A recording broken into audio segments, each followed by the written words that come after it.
মেদিনীপুরের এক অখ্যাত গ্রাম। নাম বললে বিশেষ সহানুভূতি হয়তো পাওয়া যায়, তবে পরিচিতি পাওয়া বেশ দুষ্কর। এই গ্রামেরই সোনার মেয়ে বিন্দু ইকোনমিক্সে মাস্টার ডিগ্রি পাশ করেছে এই গত মাসে। গ্রামের সকল মানুষের বড্ড প্রিয় সে। নিজের চেষ্টায় হাজারো প্রতিকূলতাকে জয় করে এত দূর এগিয়েছে। ছোটবেলায় বাবাকে কর্কট রোগে হারিয়েছে। এখন মা আর ছোট ভাই নিয়ে 3 জনের সংসার।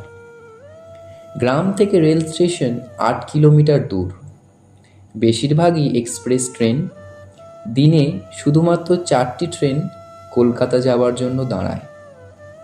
কলকাতার একটি কলেজে চুক্তিভিত্তিতে পড়ায় সে। এবছরই জানুয়ারি মাসে জয়েন করেছে। আর কলেজ থেকে ফেরার পথে স্টেশনের কাছে একটি বাড়িতে বেশ কয়েকজনকে টিউশন পড়িয়ে প্রায় রাত 9টায় সাইকেল চেপে একাই বাড়ি ফেরে সে। জীবনের 27টা বছর সে ভাঁটা দেখেই কাটিয়েছে। বড় হয়েছে জীবনের প্রতিটা মুহূর্তে লড়াই করে। তাই জোয়ারের উৎফুল্লতা কি সে জানেই না। তাই ভাইকে একটু স্বাচ্ছন্দ্যে মানুষ করবে, এটাই বিন্দুর ইচ্ছা। মাও কখনো জীবনে সুখের মুখ দেখেনি, তবে এখন সে সত্যি মেয়ের জন্য গর্ববোধ করে। শুধু বিয়ের কথা বললেই বিন্দু রাগ করে। ভাই একটু বড় হতে শিখুক, তোমাকে কিভাবে আগলে রাখতে হয় শিখে যাক, তারপর না হয় আমাকে তাড়িও। এত তাড়া কিসের গো মা? গত 2 দিন ধরেই বৃষ্টি হচ্ছে। আজ সকালে বেরোনোর সময় মাকে বিন্দু বলে গেল, আজ একটু দেরি হবে। কেন রে? রাগ করিস না মা আমার, জানিস তো আমি ঘর আর বার করি না গো। ঠিক চলে আসবো লাস্ট ট্রেনটায়। আর ওই ট্রেনে তো ঘোষ কাকুগুলোও থাকে। তুমি চিন্তা করো না, আমি ওদের সাথেই ফিরব। নির্ঘাত পুজোর কেনাকাটা করবি। আমার কাপড় আনিস না মা, আমি আর কোথায় যাই বল। নিজের জন্য কিছু কিনবি কিন্তু। শোন না, টাকা নিয়ে যা। ধুর বাবা, দেরি হয়ে যাচ্ছে, এলাম আমি। এই দেখো মেয়ে, সাবধানে যাস। দুগ্গা দুগ্গা।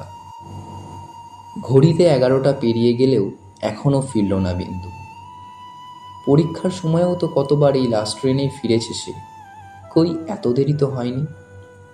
আর থাকতে না পেরে পিকাই ও বাড়ির পাশের কয়েকজনকে নিয়ে একটু এগিয়ে দেখতে বেরিয়ে গেল বিন্দুর মা। বেশ কিছুটা যাবার পরে রাস্তার ধারে অচৈতন্য অবস্থায় বিন্দুকে পড়ে থাকতে দেখল পিকায়। ছুটে গেল সে, মা, দিদি।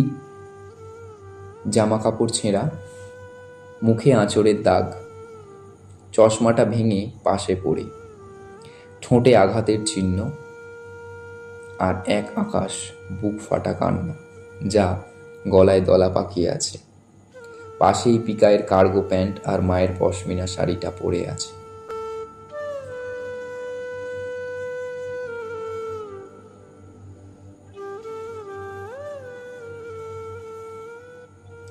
গ্রামে একটাই পুজো হয়।